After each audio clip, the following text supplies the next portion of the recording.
Atrial fibrillation, or AF, is a common heart disorder affecting close to 250,000 Canadians. Despite this, results of a recent Leger marketing survey reveal that 60% of Canadians do not recognize that atrial fibrillation is a heart-related illness.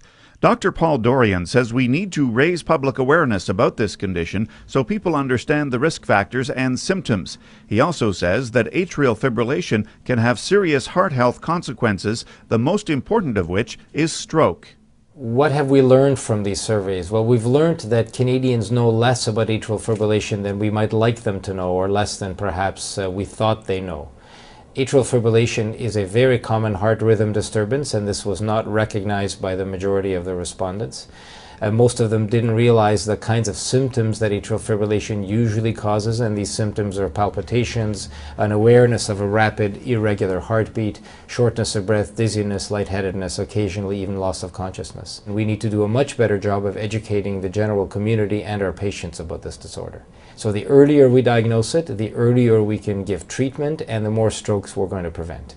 Atrial fibrillation may be more common than is generally recognized. Some patients may have the disease and experience no symptoms. Others may have occasional symptoms but don't report them. When atrial fibrillation was described to the survey respondents, more than half could not name any symptoms associated with it. On an unaided basis, only 5% of respondents who reported they were aware of atrial fibrillation mentioned heart palpitations, even though this is the most common symptom associated with this condition.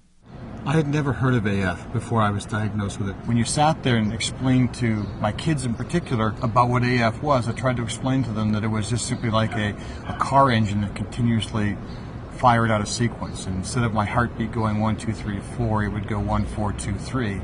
And that's what was causing all the problems in my body. In addition to symptoms, it's important for people to recognize the risk factors associated with atrial fibrillation. Heart valve disease and heart failure are definitely high on the list, but other more common conditions such as high blood pressure and excess weight could also be linked to atrial fibrillation. Having these risk factors does not necessarily mean that you will develop atrial fibrillation, but the likelihood of developing this condition does increase with age. Atrial fibrillation can occur at any age, but it most often occurs in patients age 65 and over, particularly when they're in their 70s or 80s. Atrial fibrillation is going to become more prevalent. Some have called it an epidemic because we have more baby boomers surviving to be 70 or 80 years old. Of the 115 respondents who reported they had been diagnosed with atrial fibrillation, 46% stated that this condition has a negative impact on their daily activities. I was limited in my personal activities to no longer being able to do the sports that I liked to do before. I found myself to be tired all the time and I just couldn't undertake them anymore. In working even around the house, you were no longer able to do the chores around the house that you had done beforehand. You know, even cutting the grass would tire you out. And I found that I was continuously lethargic about everything I was doing, and that just doing the basic things of everyday life tired me out, and by 10 o'clock at night I was just exhausted and had to go to bed.